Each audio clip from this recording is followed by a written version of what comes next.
नमस्कार दर्शक तथा श्रोतावृन्द, स्वागत छ तपाईलाई नेपाली कथाको यो नयाँ भिडियोमा। आजको भिडियोमा मैले गोविन्द बहादुर मल्ल गोठालेज्यूका केही कथाहरू लिएर आएको छु। आशा छ तपाईलाई आजका कथाहरू मन पर्नेछन्। पहिलो कथा रहेको छ आँखा।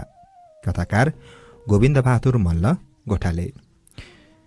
उसलाई स्वास्नीको आँखाले पछ्याइ नै रहेको थियो। स्वास्नी त्यहाँ सामान्य थिएन, न त्यहाँ कतै थिए, तैपनि त्यो आँखाले उसलाई पछ्याइरहेको थियो। हिजोको त्यो आँखा, हिजो उसले के भनेको थियो र? केही पनि भनेको थिएन। कुरै कुरामा उसले यति भनेको थियो, तेरो ग्रह दशा नै यस्तो, मेरो के लाग्छ? हिजोको त्यो आँखा कोठाको कुना काप्चाबाट, दलिनको कापबाट, फर्याङको डडालीबाट पछ्याइरहेको उसलाई लाग्छ। हिँड्दा हिँड्दै कुमको छेउमा आएर अड्केको उसलाई भान हुन्छ।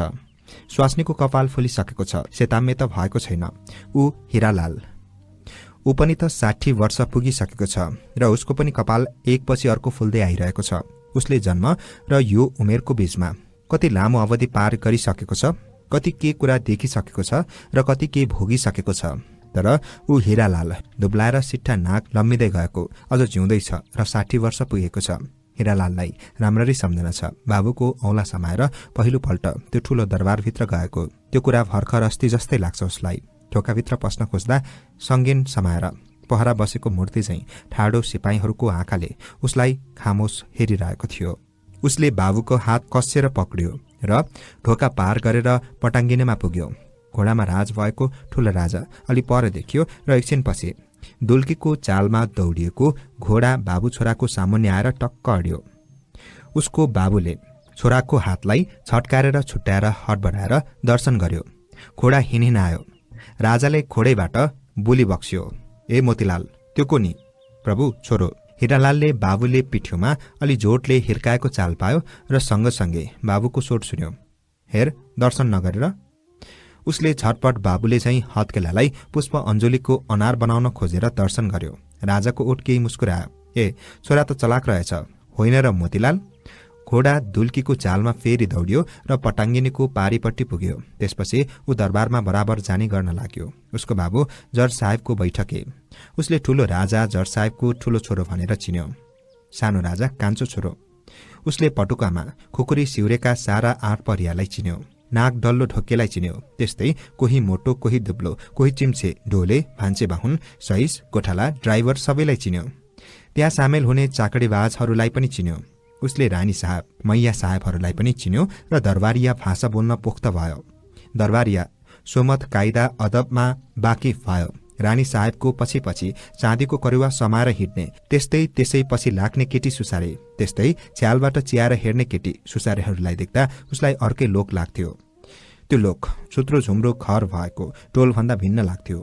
त्यो लोक उसको आफ्नो मैलो धैलो घरमा बस्ने मैलो धैलो आमा बहिनीको लोकभन्दा भिन्न थियो।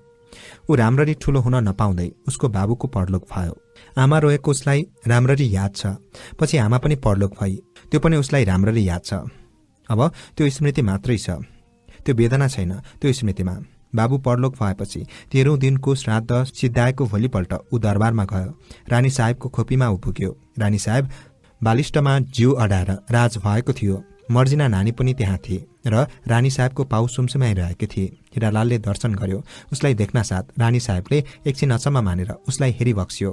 खोइ छाड, रानी साहेबले मर्जिना नानीको हत्केलाबाट आफ्नो पाउ हटाइबक्स्यो। बिचरा एकछिन खोप भरी रानी साहेबको एकमात्र बिचरा शब्द टम्म भरियो, बिचरा।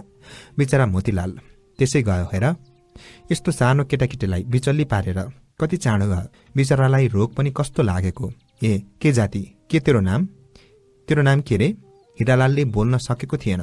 उसको आँखामा आँसु टम्म भरिएको थियो। मर्जिना नानीले भनी, हिरालाल प्रभु, यो हिरालाल। ए हो हिरालाल, बुझिस हिरालाल, त यहीँ आइज। भोलिदेखि त यहीँ आइज। तेरो बाबुको सट्टा तैँले काम गर। म राजालाई बिन्ती गर्छु, होइन त मर्जिना? मर्जिना नानीले छटपट भनी, दर्शन गर बा, रुपैयाँ छैन? अहिलेसम्म टलबल आँसुको बीचबाट रानी साहेब र मर्जिना नानीको आकार ढलमल ढलमल भएको हिरालालले हेरिरहेको थियो। रुपैयाँ छैन क्यारे बिचरासँग। हिरालालले अचानक छस्केर कोटको भित्री खल्तीमा हात पसायो। केही बेर रुपियाँ बाहिर निस्केन। खल्तीको कुनामा अल्झिरह्यो। आमाले उसलाई 1 रुपियाँ दिएकी थिए, के पर्ला भनेर। रुपियाँ उसको हातबाट छुटेर बिछाएको डम्बरकुमारीको तन्नामा गुड्यो। हिरालालले यन्त्रवत हात उठाएर दर्शन गर्यो। उसको आँखा त्यो सेतो डबलमाथि परि नै रहेको थियो। त्यो डबल एकछिन गुडेर डम्बरकुमारीको बुट्टै बुट्टामा अल्झिएर थामियो। टिप। रानी साहेबको सुस्त स्वर उसले सुन्यो। बिचरा सानै छ, बाबुले जस्तै के काम गर्ला तैपनि। हिरालाललाई एकछिन डम्बरकुमारीको बुट्टा र रुपियाँ एउटै ढिक्का भएको लाग्यो। तर उसले रुपियाँ टिप्यो। मर्जिना नानीले भनी, बिस्तारै सिक्दै आउला प्रभु, यो गंगाप्रसादको संगतले सिकिहाल्ला। हिरालाल राम्ररी दरबारको मान्छे भयो, आफ्नो बाबु मोतीलाल जस्तै। काम गर्दा गर्दै उसको उमेर बढ्दै गयो र उसको बाबुको रूपमा राम्ररी बैठके हिरालाल भयो र कसै कसैको मुखमा ऊ बैठके दाई समेत भयो। ऊ दरबारका प्रत्येक क्रियाकलापको जानकार भयो र उसले दरबारको मुख भाषा समेत बुझ्यो। ऊ खोपी सफा गर्थ्यो, जड साहेबको पाउपोसमा रोगन लगाएर टल्काउँथ्यो र कहिलेकाहीँ पोसाके नहुँदा पोसाकेको काम समेत गर्थ्यो। द्वारे आमाले हातमा थमाएको पोसाकलाई जतनपूर्वक लिन्थ्यो र त्यसबाट आएको बासनाले अभिभूत हुन्थ्यो। कहिलेकाहीँ जड साहेब सामेलमा सवारी हुँदा उसले मोटरमा ड्राइभरको सिटसँगै बस्न पाउँथ्यो। उसको काखमा जड साहेबले हिरा पन्नाले जडी जडाउ श्रीपेच रहेको काठको बाकस हुन्थ्यो। पुरा वफादार भएर उसले त्यो काठको बाकसलाई च्यापेको हुन्थ्यो। जड साहेब, रानी साहेब, ठुलो राजा, सानो राजा, मैसाब, नानी साहेब, द्वारे आमा, थाई बुबु, बजै, अढैनी बजै, पुजारी बाजे, भान्से बाहुन, खरदार साहेब, कारिन्दा, आठ परिया, ढोके, सङ्गीनधारी पहरा, ढोले, गोठाला, नाइके, सैस, चाकडीबाजहरूको चहल पहल भएको विशाल ठूलो दरबार मानौ जीवित विराट रूप हो र हिरालाल मुटोमा हात राखेर बस्ने आजीवन सेवक हो। यसबीच उसको बिहे भयो। जड साहेबको मन पर्ने बैठके ऊ। उसलाई बिहे गर्न गाह्रो भएन। यो स्वास्नी उसकी भई। अहिले यही स्वास्नीको आँखाले उसलाई पछ्याइरहेछ। जवानीलाई धेर पर पन्छ्याएर अर्धवैसे बेरूप अनुहारका दुई आँखाले अहिले उसलाई पछ्याइरहेछ। दरबारको जस्तो मायाप्रति नगरे पनि स्वास्नी आफ्नै एक अंग जस्तो लागेको थियो। दरबारको जस्तो आशक पनि उसले गर्न जानेको थिएन। दरबारमा जस्तो उसले कपालमा आलक पार्दैन। केटी सुसारेले जस्तो परिझैं श्रृंगार गर्दिन। लाली पाउडर लगाउने आँटसम्म गर्दिन। अप्सरा झैं साडी चिटिक्क पारेर लाउँदिन। फरिया भेर्छे। हिरालालको पनि आफ्नो औकात थियो। केटी सुसारेको हाउभाउप्रति ऊ आकर्षित हुँदैनथ्यो। उनीहरू अर्कै लोकका हुन् जहाँ उसको पहुँच छैन। राजाहरूले आफ्नै अघिल्तिर नानी साहेबलाई च्यापेको देखे पनि उसको मानसिकता केही उद्दीलित हुँदैनथ्यो। ऊ चलहल गर्ने मूर्ति जस्तै थियो। यो हिरालाल त साह्रै लाटो। के जन्तु हो कुन्नी? हजुर ज्यान नानीले रोजलाई भनेको एक दिन उसले सुन्यो। हिरालालको ओठमा मुस्कान खेलेन। हजुर ज्यान नानीको आँखाको चमकले उसलाई स्पर्श गरेन। हिरालाल बिहान सबेरै उठेर दरबार जान्थ्यो। कहिले घरमा भातै खान आउँदैनथ्यो, कहिले राति सुत्न समेत आउँदैनथ्यो। दरबारको श्वास प्रश्वासको ऊ एक अंग भइसकेको थियो। उसका एक छोरी दुई छोरा भए। मानौ खेतबारीमा उम्रेका रुख हुन् ती। स्वाभाविक किसिमले हुर्कदै गए। उनीहरू हुर्कनमा केही अडचन पैदा भएन। जसरी ऊ हिरालालको उमेर चढ्दै गयो, जसरी उसकी स्वास्नीको अनुहारमा जवानीको रौनक हरायो। एक पेट खाएर औकात बमोजिमको राम्रै लुगा लगाएर हिरालालको जीवन निर्वाह भइ नै रहेको थियो। तर पछि जमानाले अर्कै रूप लियो। यो उसको दोष थिएन। कसले सोचेको थियो यो सब हुन्छ भनेर? कसले सोचेको थियो दरबारको त्यो दुर्गति हुन्छ भनेर? कसले सोचेको थियो जड साहेब, रानी साहेब नाम मात्रका जड साहेब, रानी साहेब हुन्छन् भनेर? यो उसको दोष थिएन। समयको उलटपलट, सपनामै नचिताएको राणाशाहीको अन्त्य भयो। क्रान्ति भयो। कांग्रेसले राज गर्यो। मामुली से मामुले मान्छे मन्त्री भए, पावरदार भए। अस्तिका कैदी हुलहुल मान्छे पछि लगाएर बाटोमा हिट्ने भए, मोटर चढ्ने भए। हुँदा हुँदा एक दिन हर्षेको फुर्ती देखेर ऊ दङ्ग भयो। अस्तिसम्मको सिंगाने हर्षे अब हर्षबहादुर भयो र टमटम जुत्ता लगाएर जड साहेबको खोपीभित्र पुग्यो र दर्शन नगरेर नमस्ते गर्यो। नमस्ते गर्न साथ जुत्तै नफुकालेर जड साहेब राज भएको कौचमा ढेसिन पुग्यो। जड साहेबले हर्षेलाई तपाईं भनेर सम्बोधन गर्दा हिरालाललाई त्यही थचक्क बस्न मन लाग्यो। यस्तै हर्षेले जड साहेबलाई हजुर नभनेर तपाईं भनेको सुन्दा ऊ आत्तिएर त्यहाँबाट उम्कन खोज्यो। पछि धेरै वर्षसम्म ऊ मनमनै कराइरह्यो, कस्तो बढेको मान्छे, कस्तो बढेको मान्छे। तर हेर्दा हेर्दै त्यस्ता बढेका मान्छे झन झन ठूला बडा हुँदै गए र त्यस्तै हेर्दा हेर्दै जड साहेबको अनुहार निस्तेज हुँदै गयो। जड साहेबको दाँत फुक्लिएको देखियो। रानी साहेबको अनुहार चाउरिएको देखियो। हेर्दा हेर्दै मालिकहरू पैदल समेत बाटोमा सवारी हुन लागे। सानो राजा गल्लीको ठिटोसँग कुममा कुम मिलाई हिँड्न लागि बक्स्यो। मै साहेब किताब बोकेर एक्लै स्कुल सवारी भयो। दरबारका केटी सुसारे खट्दै गए। तबेलाको घोडा मर्यो, अर्को किनिएन। सहिसले छोडेर गयो, मोटर ग्यारेजमा थन्कियो। दरबारमा अब पल्टनिया पहरा छैन, आठपरिया छैन। दरबार फुङ्ग उडिएको भान भयो। ढोके बुढो घरमै बस्यो, आएन। डोलेहरूलाई खेतको काममा फुर्सद भएन र जागिर छोडेर हिँडे। ठाउँ ठाउँमा अन्तराफ खुस्केर दरबारको झ्याल ढोका बाङ्गो देखियो। अब एउटा बुढो भान्से बाहुन बाँकी रह्यो, एउटी लाठी जस्तै केटी। बुढी द्वारे आमा र धाई आमा बाँकी रहे। हिरालाल बाँकी छ। धुलै धुलाको पत्रले छोपिएको मोटर ग्यारेजबाट एक दिन ढ्याचाले घिसारेर लग्यो। अब जड साहेब रिटायर जड साहेब भइबक्स्यो। सामेलमा सवारी हुन परेन। ठूलो राजा पहाडको ब्यारेकमा खटियो, उतै सवारी भयो। ठूली मैसाब एक विदेशीसँग प्रेम विवाह गरेर बेपत्ता भइबक्स्यो। दरबारमा रहेको फर्निचर, कार्पेट, गलैँचा र थरीथरीको सरसामान धमाधम बिक्री भयो। ती सामानहरूलाई हिरालालले कति जतन गरेर सुमसुमाएको थियो। बाहिरका मानिसले हारालुच गरेर किनेर लगे। एक दिन त्यो ठूलो घर, त्यो ठूलो दरबार ड्वाङ ड्वाङती खाली भयो। सबै क्याम्पभित्रैको सानो बंगलामा सरे। जड साहेबले, रानी साहेबहरूले सरसामान बेचेर आएको पैसा केमा कसरी खर्च गरिबक्स्यो त्यो हिरालालले अझै बुझ्न सकेको छैन। ती गहना गुरिया, ती जवाहरात कहाँ गए, कता गए, त्यो हिरालालले अझै बुझ्न सकेको छैन। क्याम्पभित्रको जग्गा जमिन 8 आना 4 आना रोपनी गर्दै थमाथम बिक्री भयो। हिरालालको आँखाको सामुन्ने टुक्रा टुक्रा भयो र जताततै पर्खालै पर्खालको घेरा लाग्यो। इन्द्रचोक र असनका साहुहरूले तछाट मछाट गर्दै किने। त्यस्ता साहुहरू जसलाई हिरालालले पहिले मान्छे नै गनेको थिएन। क्याम्पभित्र सडकै सडकको जन्जाल बन्यो र नयाँ नयाँ बंगला थमाथम बन्न थाले। जड साहेब राज भएको बंगला कुच्रिएको पुरानो खालको सानो देखियो। ती सब जग्गा बेचेर आएको पैसा पनि कता गायब भयो त्यो हिरालालले अझै बुझ्न सकेको छैन। एक दिन त्यो मुख्य विराट रूपको सिंगै दरबार पनि बिक्यो। ठेकेदारले जग्गै समेत भत्कायो र इटा काठपात सबै ट्रक भरि लादेर लग्यो। त्यो ठूलो ठूलो दरबार रहेको जमिन खाली जमिनमा जगको टाटै टाट मात्र रह्यो र त्यस्तै हिरालालको आँखामा दरबारको स्वप्नेल आकृति मात्र बाँकी रह्यो। एक दिन जड साहेबको रक्सी जिउनार हुँदाहुँदै मृत्यु भयो। जड साहेब परलोक भइबक्स्यो। हिरालालले पहिलो पटक रानी साहेबलाई कपाल फुलेको कुप्री देख्यो। सँगसँगै हिरालालको भयो। उसले जड साहेबसँग केही मागेको थिएन। जति बक्सन्छ त्यति लिएको थियो। जे बक्सन्छ त्यो लिएको थियो। छन् क्याम्पाभित्रको जग्गा माग्ने त कुरै भएन। त्यो उसको एकदम औकात बाहिरको थियो। जड साहेबले रक्सीको सुरमा लागेको आवाजमा मर्जी भएको थियो। हेर हिरालाल, तँलाई मैले अहिलेसम्म केही दिएको छैन।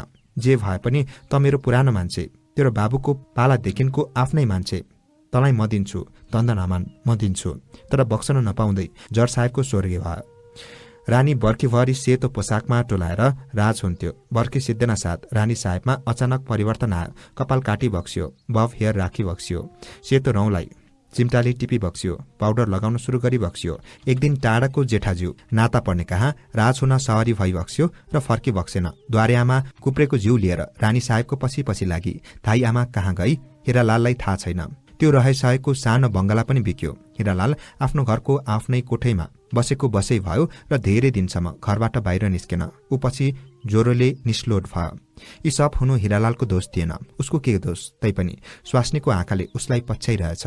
नेपालमा समय बदलिनु, राणाजीलाई दशा लाग्नु, मालिकको त्यो हविगत हुनु उसको दोष होइन। आफ्नै पनि यो हविगत हुनु उसको आफ्नै दोष होइन। आफ्नो दोष किमार्थ होइन। जेठो छोरोले 7 क्लाससम्म त पढ्यो। उसले त त्यो पनि पढेको छैन। तर उसले कमाएर खुवाएकै थियो। छोराछोरी हुर्काएकै थियो। छोरीको बिहे गरेर पठाएकै थियो। 2 जोइ पै यो उमेरसम्म बाँचेकै छन्, मरेका त छैनन्। अब अहिले खर्चको हाकार भयो त भयो। के भयो त? ठूलो छोरा स्वास्नी लिएर बाहिर बसेपछि उसको के लाग्छ? कान्छो छोरो काम खोज्दा खोज्दै कलकत्ता पुगेपछि उसको के लाग्छ? उसको बाबु मोतीलालले बैठकै काम गर्यो। उसले पनि सानैदेखि बैठकै काम गर्यो। उसले यसबाहेक अर्को काम जानेको पनि छैन। यो उमेरमा अर्को काम सिक्ने कुरै भएन। सकिँदा पनि सकिँदैन। हिरालाल घरबाट बाहिर निस्क्यो। स्वास्नीको पछ्याएको आँखा अब असह्य भयो। हिँड्दा हिँड्दै नयाँ सडकमा पुगिसकेको थियो। मोटरको ताती ओहोर दोहोर गरिरहेको थियो। उसले एकदम एउटा घरको भित्तामा अडेसा लगायो। मानौ उसले भर्खर यत्तिका मोटर देख्यो, किसिम किसिमका मोटर। उसले कानमा हात पुर्यायो र कान थिच्न खोज्यो। मानौ भर्खर मोटरको हर्नको खल्लीवल्ली सुनेको हो। उसले मानिसहरूको अनुहार हेर्यो। धेरै किसिमका मान्छे, धेरै किसिमको नाक आँखा। ऊ त्यो टाढाबाट आइरहेको को हो? उसले आफैलाई सोध्यो। उसले चिन्न खोजेर सतीक्ष्ण पारीपट्टिको पेटीमा टाढासम्म हेर्यो। त्यो हो हरिमान। हरिमान त हो नि, कस्तो नचिनेको। उसले आफैलाई जवाफ दियो। हरिमान मोटर चढेको थिएन, पैदल आइरहेको थियो। हरिमानको लवाई पूरा जिउ, सारा चाल ढाल र हिँडाइले नै धनी मान्छे, एकदम धनी मान्छे। कुनै दिन केटाकेटी बखतमा हिरालालको गुच्चा खेल्ने साथी थियो। चकली पापा गर्दै बाटोमा दगुर्ने साथी थियो। हरिमान सँगसँगै एउटी स्वास्नी मान्छे आइरहेको देखियो। हो, त्यो उसकी स्वास्नी हो। कस्तो नचिनेको मैले। हिरालालले सुस्केर हाल्यो। हिरालालले पारी पेटीमा हेरि नै रह्यो, मानौ त्यो हेर्नु मात्र उसको एकमात्र काम हो। हरिमान र उसकी स्वास्नी नजिक नजिक हुँदै आइरहेका थिए। अब एकदम नजिक भयो, वारिपारी मात्र, एकदम नजिक, मोटरको तातीले छेकेर पनि नछेकिने जस्तो, एकदम नजिक। हरिमानको आँखाले पारीपट्टि यता हेर्यो। त्यो आँखा एकछिन हिरालालको अनुहारमा थामिए जस्तो भयो, तर थामिएन र अर्कैतिर मोड्यो, चिनेन। हिरालालले मनमनै भन्यो। हरिमान हिँड्दा हिँड्दै एकदम रोकियो र एकजना मान्छेसँग कुरा गर्न लाग्यो। उसकी स्वास्नी पनि कुरा सुन्न तल्लीन भई। हिरालालले हरिमानको स्वास्नीको लवाई अपलक हेरिरह्यो। कता कता उसलाई रानी साहेबको झझल्को भइरह्यो। टाउको हल्लाई, चिउँडो झुकाई, कता कता त्यस्तै त्यस्तै। हरिमान मुस्कायो। त्यो मुस्कान थपक्क बलेको उसलाई लाग्यो। कता कता जर साहेब मुस्कुराएको जस्तो उसलाई लाग्यो। हरिमान र उसकी स्वास्नी कुरा सिद्ध्याएर अघिल्तिर बढे। हिरालालले हिँडाइको चाललाई हेरिरह्यो। त्यो त्यही हरिमान हो, मिठो निवासी किन्ने, दरबारसँगै सिँगै मिठो निवास किन्न, त्यसले चर्केको जग्गा समेत किन्ने। त्यो मिठो निवासको ग्यारेजभित्र 2-3वटा मोटर ग्यारेज छ। राम्रो ठूलो, फुलै फूल लटरम्म भएको बगैँचा छ। मानौ हरिमानको सम्पूर्ण व्यक्तित्वबाट आभा प्रस्फुटित भएको छ। हिरालाल निसासिएर हेरिरह्यो। अचानक उसको खुट्टा चल्यो, दायाँ बायाँ चल्यो, बायाँ खुट्टा चल्यो। ऊ हिँड्यो, ऊ खिचियो, ऊ पारीपट्टि पेटीतिर खिचियो। मोटरको तातीको कापभित्र छिरेर पारीपट्टिको पेटीमा पुग्यो। अब ऊ हरिमानकी स्वास्नीको पछि पछि थियो। उसको गति तेज भयो र हरिमानको एकदम नजिक पुग्यो। त्यस्तै तेज गतिले हरिमान र उसकी स्वास्नीलाई उछिन्यो र फर्केर हेर्यो। उसको ओठ निच्चा हाँस्यो। क्या हो हिरालाल? हरिमानले चिन्यो। हिरालालले बोल्न सकेन। फेरि त्यस्तै यन्त्रवत ऊ निच्चा हाँस्यो। उसको हात दर्शन गर्न चाहिँ केही उठ्यो, फेरि झर्यो। अचानक कुम पछिल्तिर उसले पछ्याएको स्वास्नीको आँखा महसुस गर्यो र छिनभरमै त्यो आँखा स्प्रिङले छटकारे चाहिँ उसको सम्मुख देखा पर्यो। त्यो आँखा बिहस्यो। यो रहेको थियो कथा आँखा। कथाकार गोविन्द बहादुर मल्ल गोठाले। लागौं गोविन्द मल्ल गोठालेज्यूकै अर्को कथातर्फ। कथाको शीर्षक गीता र मीना। उनीहरूले कुरा गरेको मलाई सुने जस्तो लाग्छ। उनीहरूले जे हेरेको त्यो मैले देखे जस्तो लाग्छ। उनीहरूको ओठमा खेलेको मुस्कान देख्दा मेरो आफ्नो ओठ पनि मुस्काए जस्तो हुन्छ। ती दुई साथी, ती दुई तरुणी आइमाई, उनीहरूलाई अहिले पनि बराबर देख्छु। कहिले नयाँ सडकमा हिँडेको देख्छु, कहिले रत्न पार्कमा सिमन्टीको बेन्चमा बसेको देख्छु। एउटी गहुँगोरी छ, अर्की गोरी छ। एउटीको अनुहार केही गोल छ, अर्कीको केही लाम्चो। एउटी केही मोटी जस्तै देखिन्छ, अर्की केही दुब्ली। तर उनीहरू टुक्रिएको भिन्न भिन्न व्यक्तित्व नभएर एउटै ठिक्का जस्तै देखिन्छन्। एउटीको नाम गीता, अर्कीको नाम मीना। तर झट्ट सम्झन खोज्यो भने कुन गीता कुन मीना त्यस्तै हल्मलिन्छ। सबभन्दा पहिले मैले यी दुवैलाई सिंहदरबार मन्त्रालयको एउटा अफिसमा देखेको थिएँ। खोरिएर टाइप गरिरहेकी थिए। मीना चिठी पत्र फाइल गरिरहेकी थिए। त्यहाँ झ्यालनिर अर्को एकजना खड्दार हो कि या बहिदार बायाँ हातमा चुरोट राखेर दाहिने हातले कलम समाएर केही लेखिरहेको थियो। अधिकृत सँगैको भित्र कोठामा थियो। म त्यही अधिकृतलाई भेट्न बाहिर पर्खिरहेको थिएँ। कुनामा राखेको एउटा मेजमा बसेको थिएँ। अधिकृतको कोठामा अर्को मान्छे थियो र उसँग कुरा गरिरहेको थियो। त्यो मान्छे बाहिर निस्केकै होइन। बेकायदासित जबरजस्ती भित्र जान भएन। मेजमा पर्खेर बसिरहेको थिएँ, तर मलाई पट्यार लागेको थिएन। कोठामा कागजको गन्धसँग मिसिएर हल्का सुगन्ध फैलिएको थियो। त्यो सायद गीता र मीनाको लाली र पाउडरको सुगन्ध थियो। मेरो आँखा गीतामा पर्थ्यो र उताबाट हटेर मीनामा पर्थ्यो। केही बेरपछि मेरो हेराइले सचेत भएर हो कि दुवैले एकैचोटि आँखा उठाएर मतिर हेरे।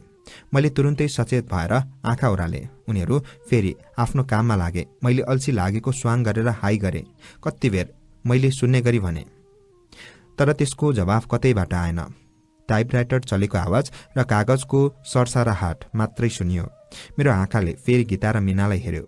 लोक्ने मान्छेको आँखा स्वास्नी मान्छेमाथि पर्नु स्वाभाविक हो। त्यसमाथि तरुणी आइमाई, चाहे त्यो तरुणी आइमाई आफ्नै खुट्टामा टेक्ने किन नहोस्, चाहे हाकिमै किन नहोस्, तर संस्कार अपराध बोधको रिसले गर्दा मैले झट्ट खल्तीमा हात घुसाएँ चुरोट छेक्न। चुरोट पनि ल्याउन बिर्सेको रहेछु। ठिक त्यसै बखत अधिकृतको कोठाबाट अघिदेखिको मान्छे बाहिर निस्क्यो, हातमा फाइल लिएर। म झटपट उठे। म त्यसैको निमित्त पर्खेको थिएँ। मैले हात छटकारे, खुट्टा तन्काएँ र ढोकामा उभिएर अधिकृतको कोठाभित्र चियाएँ। अधिकृत र मेरो आँखा जुध्यो। आउनुहोस् भन्ने संकेत पाएर भित्र पसेँ। मेरो काम सिधिसकेको थियो।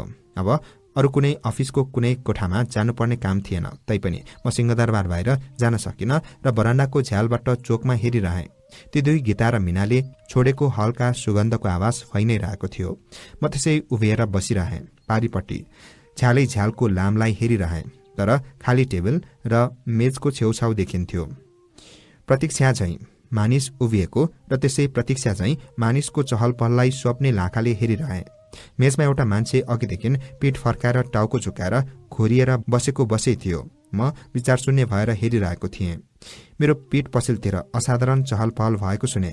पूर्व फर्केर हेरे। मन्त्रीज्यू बाहिर निस्किनु भएको रहेछ। मन्त्रीज्यू पछि पछि एक दुईजना फाइल बोकेका कर्मचारी पनि थिए। मैले नमस्ते गरे। मन्त्रीज्यू र पछि पछि लागेका मानिस परपर हुँदै गए र त्यस्तै जुत्ताको आवाज पनि थिमा हुँदै गयो। अनि ती सबै बरन्डाका मोडमा बिलाए। म त्यहाँबाट हटेँ र छिटो हिँड्न खोज्दा खोज्दै पनि सँगैको अर्को झ्यालमा गएर फेरि उभिएँ। पारिपट्टि पीठ फर्काएर अघिदेखि खोरिएर बसेको मान्छे यथावत त्यस्तै थियो। केही बेरपछि खलबली र जुत्तै जुत्ताका आवाज सिंहदरबारभरि व्याप्त भयो। 5 बजिसकेको थियो र म पनि कर्मचारीको बीचमा एउटा व्यक्ति भएर भर्याङ ओर्लन थाले। भर्याङमा मानिसको ओइरो लाग्यो। खुइँचोको बीचमा चुल्ठो बाटेको 2 टाउको देखेँ। एउटा चुल्ठोमा रातो धागो नाचिरहेको थियो। त्यो चुल्ठो कसको हो मानौ चिने जस्तो लाग्यो। मलाई ओर्लन हतार भयो। ती दुईटै चुल्ठो तल भूमिमा पुगिसकेका थिए। अहो, ती गीता र मीना नै थिए। छेनैमा गीता र मीना होलमा बिलाए। मलाई गीता र मीना बसेको विभागमा बराबर जानुपर्ने काम थियो। म व्यापारी, मेरो त्यस विभागमा माल सप्लाई गर्ने काम। तैपनि ती दुईजना बसेको कोठामा पुग्दा म एकछिन स्तब्ध हुन्थे। म आफै सशंकित भएर ढोकामा अल्मलिन्थे। व्यापारीको काम सारा मन्त्रालय र विभाग धाउनु पर्ने, त्यसमाथि सारा मन्त्रालयहरू र अड्डा एउटै सिंहदरबारमा आएको।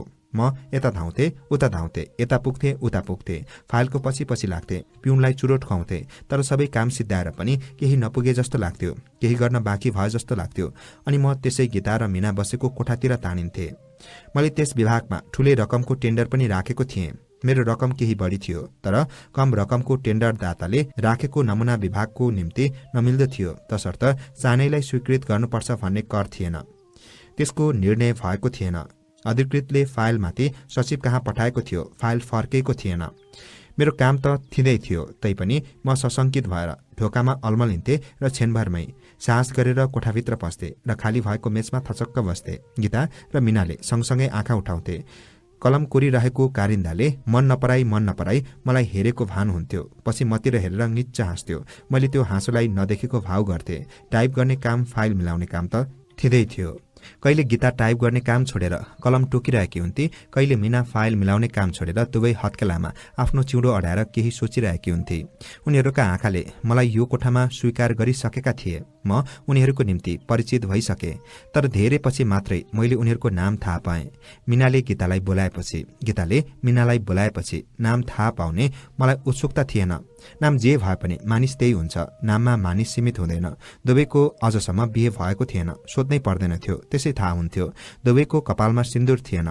बिहे हुँदैमा कपालमा सिन्दूर लाउनै पर्छ भन्ने त कर छैन, तर उनीहरूको बोलाइ चलाइबाटै थाहा हुन्थ्यो बिहे भएको छैन। पछि एकदम यकिन भयो, हो, उनीहरूको बिहे भएको छैन। यो कुरालाई मैले शान्तिपूर्वक ग्रहण गरेको थिएन। मेरो मन उत्फुल्ल भएर नाचेको थिएन। मेरो बिहे भइसकेको छ। एक छोरा एक छोरी पनि मेरा भइसकेका छन्। मेरो प्रेम विवाह भएको होइन। उमेर पुग्यो, बिहे भयो। स्वास्नीलाई म पूरा माया गर्छु, त्यस्तै स्वास्नी पनि मलाई पूरा माया गर्छे। हामी पतिव्रता र पत्नीव्रता मात्र होइन, त्यसभन्दा बढी पनि केही हौ। हामी छोराछोरीलाई माया गर्छौं र हुर्काउने कुराप्रति चिन्तित हुन्छौं। अझै हामी एउटै ओछ्यानमा सुत्छौं र च्यापेर निदाउँछौं। तर गीता र मीना, म उनीहरू बसेको कोठामा हुन्छु। मलाई देखेर उनीहरू दुवैको आँखा चम्कन्छ। त्यो आँखा हाँसेको हुन्छ, मेरो आँखा पनि हाँसेको हुन्छ। त्यसभन्दा बढी के हो र?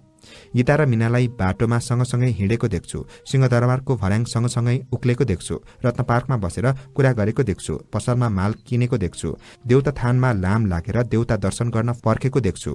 मैले उनीहरूको पिठ्यूको भागलाई समेत चिनिसकेको थिएँ। सिंहदरबारको भर्याङ चढ्दा चप्पल बाहिर निस्केको कुर्कुच्चाको भागलाई समेत चिनिसकेको थिएँ। भेट्दा उनीहरूले परिचयको मुस्कान मात्र छोड्दैनथे। नमस्ते समेत गर्न लागे। म संकोच मानेर नमस्ते फर्काउँथे। मलाई त्यो औपचारिकता असजिलो लाग्थ्यो। कहिलेकाहीँ गीता मीना हुन्थे, मीना गीता मेरो निम्ति। दुवैले कहिले एकै रंगको लुगा लगाएका हुन्थे। कहिले भेट्दा एकले रातो लगाएको हुन्थ्यो, अर्कोले नीलो। फेरि अर्को दिन भेट्दा पहिले रातो लगाउनेले नीलो र नीलो लगाउनेले रातो। कहिलेकाहीँ कुन गीता कुन मीना म नाम अल्मलिन्थे। हुन त नामसँग के सरोकार। एक गोरी छ भने अर्की गहुँ गरे, एक मोटी छ भने अर्की पातली। एक दिनको कुरा, म कपडा पसलमा बसिरहेको थिएँ। भोलि पर्सि दशैं। सडकमा दशैं आउन लागेको चहलपहल। त्यस्तै पसलहरूमा हुल थियो, विशेष गरेर हाइमाईको। मैले पनि केही किन्नु थियो, तर स्वास्नी मान्छेलाई चित्त बुझाउन गाह्रो। यताउति थुपारेको दोकानमा राखेको रङ्गीचङ्गी हेरेर अल्मलिएर बसिरहेको थिएँ। पीठ पछिल्तिर मलाई कसैले हेरिरहेको महसुस गरे र फर्केर हेरे। मीना र गीता मलाई हेरेर मुस्कुराइरहेका थिए। तपाईँ पनि? गीताले भनी। कपडा किन्न आउनु भएको? मीनाले भनी। मैले दुवैलाई हेरी मात्रै रहेँ। के हेरिरहनु भएको? होइन, केही होइन, त्यसै। म केही शर्माएँ। हेर्नुहोस् न, सारा सहर चारिसके, आफूलाई चित्त बुझ्दो कतै छैन। कि त धेरै दाम पर्ने, कि त नराम्रा। आफ्नो भने यो हविगत। मैले फेरि दुवैको अनुहार हेरे। कसले भनेको यो कुरा मैले ठम्याउन सकिनँ। तपाईलाई देखेर यो पसलभित्र पसे। मैले बोल्न कुरा पाइन। तपाईँ पनि घरको जानलाई लुगा किन्न आउनु भएको हो? मैले निर्भीक भएर भने। स्वास्नीलाई चित्त बुझाउन गाह्रो हुन्छ होइन? त्यो पनि हो। मैले सुस्केर हालेको स्वाङ गरे। साउजी एउटी आइमाईसँग साडीको भाउमा घटाघट बराबरमा तल्लीन थियो। एकछिनपछि गीता र मीना दुवैको आँखा एकैचोटि र्याकमा राखेको साडीमा पर्यो। यता पनि हेर्नुहोस् न साउजी। त्यो साउजी हडबडाएर उठ्यो र र्याकबाट झिकेर साडी उनीहरूको अघिल्तिर राखिदियो। दुवैको उच्चबास एकैचोटि सुन्यो। हाहा, यही हो।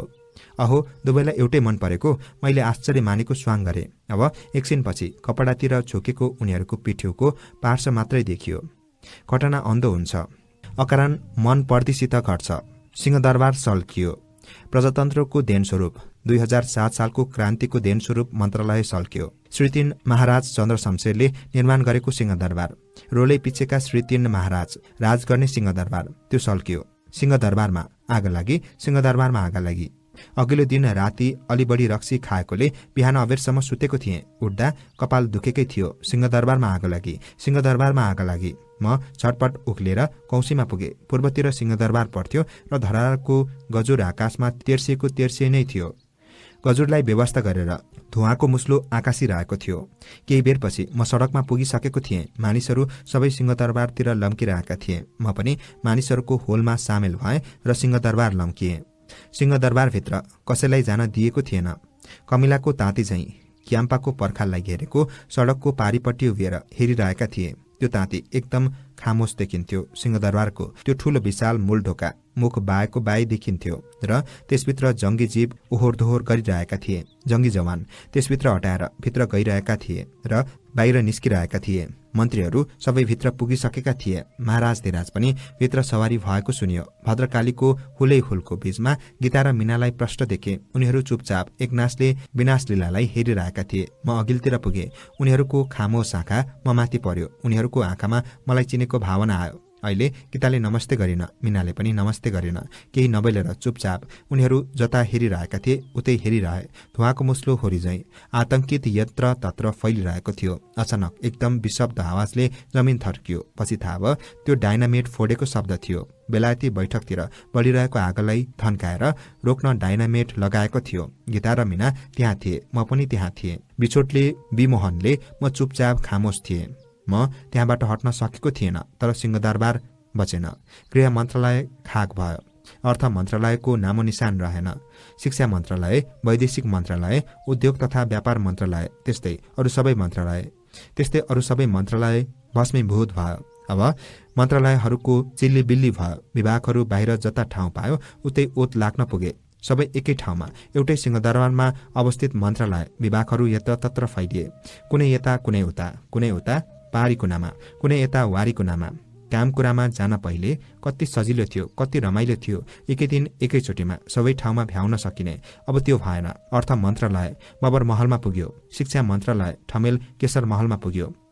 त्यस्तै अरू मन्त्रालयहरू कता कता, विभागहरू कता कता कुनातिर कुच्रिन पुगे। यस्तै गीता र मीना कहाँ पुगे त्यो धेरै दिनसम्म थाहा भएन।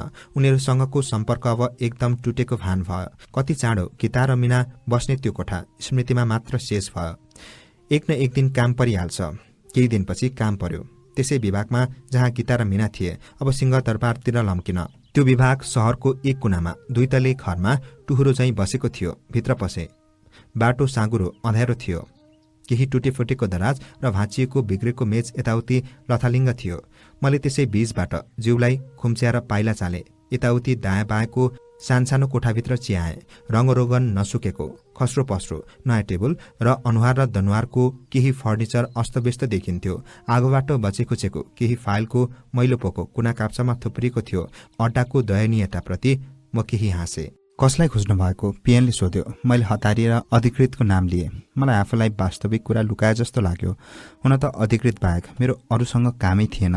तैपनि मैले यताउति केही खोजे झैं हेरे। उहाँ माथि हुनुहुन्छ। अधिकृतजी? हो। उहाँलाई खोज्नु भएको होइन? त्यसै बखत सँगैका कोठाको ढोकाको कापबाट 2वटा आँखा हाँसेर हेरिरहेको थियो। मेरो आँखा त्यससँग जोत्न पुग्यो। त्यो गीताको आँखा थियो। गीता ढोकामा देखा परी। अहो, धेरै दिनपछि। कता हुनुहुन्थ्यो? ऊ सामुन्ने आएर भनी। म एकछिन असमञ्जसमा परेँ। मीना पनि भित्र छ। मानौ उसले मेरो मनको कुरा बुझी। कसलाई भेट्न आउनु भएको? उहाँलाई? मैले हो सूचक टाउको मात्र हल्लाएँ। उहाँ त भर्खर बाहिर जानु भएको। मैले मोटरमा जानु भएको देखेको। आउनुहोस्, एकछिन बस्नुहोस्, उहाँ आउनुहुन्छ। मेरो मन हलुङ्गो भएको थियो। तैपनि मैले सुस्केर हालेँ। आउनुहुन्छ? चाँडो आउनुहुन्छ? होइन, त्यसै। म केही हडबडाएर एकछिनपछि आफै हाँसे। अब गीता र मीना बस्ने कोठा यही हो। सिंहदरबारको त्यो कोठा होइन यो। म एकछिन ढोकामा उभिएर हेरिरहेँ।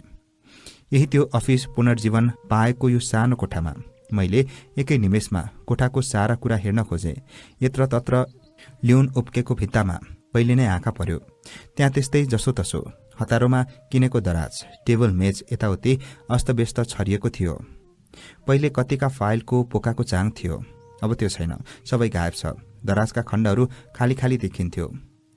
एउटै कताबाट मागेर ल्याएको भान हुने टाइपराइटर निरीह टेबलमाथि बसेको थियो। किन हाँस्नु भएको? नियतिको खेल देखेर मैले भनिहालेँ। मीनाले स्वरमा व्यथा ल्याउन खोजेर भनी, हेर्नुहोस् न। हो, हेर्नुहोस् न हाम्रो हविगत। कहाँ कस्तो ठाउँमा बस्नु पर्यो, गीताले भनी। तर ती सब लथालिङ्गलाई समेटेर ओगटेर बसेका गीता र मीना थिए। एउटी गहुँ गोरी र अर्की गोरी, एउटी केटी मोटी र अर्की पातली। ती दुईटैका आँखाले मलाई हाँसेर हेरिरहेका थिए। एक दिन टाढैबाट गीता कतै हडबडाएर गइरहेकी देखे। उसको पीठ मात्रै देखिएको थियो। जिउको बान्की र हिँडाइको चाल एकदम गीताकै थियो। म छिटो हिँडेर गीतालाई भेट्टाउन पुगे। गीताले भनी, मीनालाई अर्कै ठाउँमा सारी थियो। सचिव कहाँ जान लाए कि घरमा? मीनालाई त्यहाँ बस्न पटक्क मन छैन। राजीनामा गर्न समेत तयार छ। म एकछिन टोलाएँ। मानौ गीताको मीनासँग विछोड भएको होइन कि मेरो मीनासँग विछोड भएको हो। तपाईँले मन्त्रीलाई चिन्नु भएको छैन? मन्त्रीलाई मैले कहाँ चिन्नु? तैपनि झल्यास्स भएँ। मन्त्रीसँग राम्ररी मेलजोल भएको मान्छे चिनेको छु। उसले राष्ट्रिय पञ्चायतको चुनावमा मन्त्रीलाई धेरै सहयोग गरेको थियो। मैले भने, मन्त्रीज्यूको घरमा आवत जावत गर्ने मान्छे चिनेको छु। लौ न, उसो भए मन्त्रीज्यू कहाँ कुरा पुर्याइदिनु पर्यो। मलाई रातभरि उकुसमुकुस भयो। राम्ररी निन्द्रा पनि परेन। कहिले बिहान होला भन्ने हडबडी भइरह। बल्ल बिहान भयो। झटपट चिया खाएर निस्के र त्यो मान्छे कहाँ पुगे। मेरो कुरा सुनेपछि त्यो मान्छेले एकछिनसम्म मलाई हाँसेर हेरिरह र भन्यो, स्वास्नी मान्छेको कुरामा तपाईँलाई त्यसरी किन चासो पर्यो? तपाईँको के सम्बन्ध उसँग? मैले कसरी स्पष्ट गरौँ के सम्बन्ध? जुन कुरा मलाई आफैलाई पनि स्पष्ट छैन। मैले भने, चिन्जानी, खाली चिन्जानी। चिन्जानी? ऊ फेरि मुस्कुरायो। होइन बिन्ती, त्यति गरिदिनु पर्यो। मैले तपाईँले पक्का गरिदिनुहुन्छ भनेर उसलाई भनिसकेको छु। ऊ एकछिन केही सोचेर बसिरह। मलाई अस्पट लाग्यो। मानौ उसको मौनले इन्कार गरेको छ। मैले अहिले केही कराएर भने, मेरै काम सम्झुनुहोस्। मैले पहिले कहिले तपाईँलाई दुःख दिएको छु? मलाई उसले अपूर्वको आँखाले हेर्यो र सुस्तरी भन्यो, हुन्छ, म मन्त्रीलाई भन्छु। आजकल मान्छेको सारसुर गर्ने काम सचिव निर्देशकको हातमा छ। तैपनि मन्त्रीज्यूको आदेश त लागिहाल्छ। 1-2 दिन त्यो मान्छे कहाँ धाएँ। पछि काम बन्यो। गीता र मीना त्यही अफिसमा, त्यही ठाउँमा, त्यही कोठामा आम्ने सामने बसेको बसै भए। उनीहरूको आँखामा मप्रतिको कृतज्ञता स्पष्ट झल्कन्थ्यो। त्यो कृतज्ञता देखेर मलाई आफैलाई शरम लाग्यो। त्यो चाहेको कृतज्ञता होइन, अर्कै के मलाई आफैलाई स्पष्ट थिएन। केही दिन समय आफै त्यसै बित्यो। घण्टा घरतिरबाट सुस्तरी आइरहेकी गीतालाई देखेँ। उसँग मीना थिएन, एक्लै थिए। लाममा बस खडा भएको रत्नपारको छेउमा म उभिएको थिएँ। गीता क्रमशः त्यतितिर बढ्दै आइरहेकी थिए। ऊ मनिर आइपुगे। एकछिन म उसलाई निहारेर बसिरहेँ। साँच्चीकै यो गीता हो। कपाल उसले राम्ररी बाटेकी थिएन। रौँको एक चोप्पा लत्रङ्ग लत्रिएको, अनुहार पनि उसको फुङ्ग उडेको थियो। लगाएको साडी र चोलो काचाकुचुक स्त्री नभएको मलाई लाग्यो। ऊ एकछिन केही बोल्न नसकेर मलाई एकटक हेरिरहे। मलाई पनि घाँटीमा बोली अड्के जस्तो लाग्यो। तैपनि मैले बल गरेर बोले, कताबाट? बस चढेर पाटनतिर जाउँ भनेर। यति भनेर ऊ एकदम मौन भई र बसतिरको हुल मान्छेलाई हेर्न लागि। तपाईँ बिरामी भयो जस्तो लाग्छ, केही भयो? ऊ केही मुस्काउन खोजे। होइन, किन त अनुहार फुङ्ग उडेको, हेर्दै थाकेको र कमजोर। त्यसै बस चढ्न मानिसहरूको खुइँचो लागिरहेको थियो। खचाड भइरहेको थियो। मैले उताबाट आँखा हटाएर गीतालाई हेरेँ। गीताको छेउमा मीनाको आकार उभिरहेको थियो। मैले भने, मीना खोइने। गीताले अहिले मलाई यस्तरी हेरी कि मैले आँखा अर्कोतिर हटाएँ। उसले भने, मीना मरी। के रे? म कराउन खोजेँ। होइन, मैले त्यसै भनेको, मरी भनेर। उसको बिहे भयो? अहिले म कराएँ। हो। बस अझै स्टार्ट हुन सकेको थिएन। 3-4वटा बसहरू आपसमा बाटो छेकेर अल्मलिरहेका थिए। प्राइभेट कार र ट्याक्सीहरूको बाटोमा लाम लाग्यो। हर्नको आवाजले कोलाहल गरेको लाग्यो। गीता बोलिरहेकी थिए। गीताको स्वर मेरो कानमा परिरहेको थियो। म सुनिरहेको थिएँ। एकछिनपछि गीता बस चढ्ने घुइँचोमा बिलाई। मलाई कतै गएर आरामसँग चुपचाप बस्नु जस्तो लाग्यो। म रत्न पार्कभित्र छिरेँ। सिमेन्टीको खाली बेन्चलाई एकछिन अल्मलिएर हेरिरहेँ। सँगैको फूलको बिरुवाको पातमा अनायास हात पर्यो। पातलाई बिस्तारै मुसारे र बेन्चमा बस्दै नबसी घरतिर हिँडे। साँच्चैकै मीनाको इच्छा विरुद्ध बिहे भएको हो त? खालि यो गीताको धारणा मात्रै हो। आफ्नो कमाईमा टेकेकी मीना परतन्त्र थिएन, एक किसिमबाट स्वतन्त्र थिए। बाबुआमाको करकाप मात्रै त अवश्य होइन। तैपनि मैले यसभन्दा बढी सोच्न चाहिन। धेरै दिनसम्म मलाई गीता र मीना बसेको अफिसमा काम परेको थिएन। म आफै उतातिर जान हच्केको थिएँ। एक दिन काम पर्यो, नगई नहुने, गएन भने काम बित्ने। आखिर रुपैयाँ पैसाको मामला हो। म हिँडेँ र त्यो ठाउँमा पुगेँ। अधिकृतको कोठा अर्कै लङमा भर्याङ चढेर जानुपर्ने गीता र मीना भएको कोठा भएर जानु पर्दैन थियो। भर्याङमा पुगेर म एकछिन रोकिएँ, फर्केँ र गीता र मीना भएको कोठातिर पुगेँ। साहस गरेर ढोकामा उभिएँ। गीताले मलाई पुलुक्क हेरी। मैले उसको हेराइको भाषा बुझ्न सकिनँ। मीना पनि मलाई हेरी। अचानक मैले आफूलाई अपराधी अनुभव गरेँ र उभिरहेँ। गीताले भने, बस्नुहोस् न। मीनाले लेखिरहेको कागज थकेलेर भनी, लिनुहोस्, सिद्धियो। त्यहाँ अर्को एउटा मान्छे पनि थियो। उसले मीनाले दिएको कागज लियो। मैले त्यो मान्छेलाई हेरिरहेँ, मानौ मैले भर्खर उसलाई देखेँ। त्यो पहिलेको मान्छे थिएन। यहाँ अड्डामा आएको नयाँ सरुवा हुनुपर्छ। म एउटा हात भाँचिएको मेचमा गएर बसेँ। एकछिनसम्म कसैले केही बोलेनन्। अधिकृतजी माथि हुनुहुन्छ? मैले बोलिहालेँ। भर्खर म माथि पुगेर आएकी हुनुहुन्छ, मीनाले बोली। मलाई लाग्यो ऊ मलाई त्यहाँबाट चाँडो हटाउन चाहन्छे। उसो भए म उठ्न खोजेँ। गीताले भनी, बस्नुहोस् न एकछिन। के हतारो? म उठ्न खोजेर पनि उठिन। दराजको खण्ड खण्डमा नयाँ नयाँ फाइलहरू भरिराखेको थियो। 1-2वटा मेज पनि नयाँ देखियो। त्यहाँ राम्रो किसिमको टेबल पनि प्रकट भएको लाग्यो। त्यस टेबलबाट रोगन गन्ध अझै आइरहेको थियो। मीनाले फेरि लेख्न थाली। गीताले टाइपराइटरको रिबन खेलाउन लागे। गीता र मीनाको बीचमा अर्को एउटा पुरानो टेबल थियो। त्यस टेबलमाथि फाइलको ठूलो पोका थियो। मैले त्यो पोकालाई हेरिरहेँ, मानौ त्यो पोका गीता र मीनाको बीचमा तगारो भएर रहेको छ। म उठेँ र कसैले केही बोलेन। बाहिर निस्के र भर्याङ उक्लेर अधिकृत भएको कोठामा पुगे। काम सिद्ध्याएर भर्याङ ओर्ले र गीता मीना भएको कोठातिर हेर्दै नहेरी हतारिएर बाहिर निस्के। पछि केही दिनपछि सुने मीना अर्कैतिर सरुवा भएर गई। म सकेसम्म त्यो अफिसतिर गइन। गए पनि सिधै अधिकृत भएको कोठामा जान्थे र त्यहाँबाट सिधै घरको ढोका बाहिर पुग्थे। कहिलेकाहीँ अफिसको ढोका बाहिर गीतासँग भेट हुन्थ्यो। ऊ मसँग एकदम औपचारिक हुन्थे। म उच्चबास फेर्थे। धेरै दिन बितिसकेको थियो। 6 महिना, 7 महिना, 8 महिना, कति महिना म यसै भन्न सक्दिनँ। एक दिन नयाँ सडकमा रुद्र शमशेरको शालिगको मोडमा इन्द्रचोक जाने मोडमा गीता र मीना एकदम प्रकट भए। म ठिङ्ग उभिएँ। हामीलाई चिन्नुभयो? गीताले भनी। मैले मीनालाई हेरिरहेँ। मीनाको आँखा कौतुकपूर्ण हाँसोले नाचिरहेको थियो। चिन्नु भएन क्यारे? मीनाले भनी।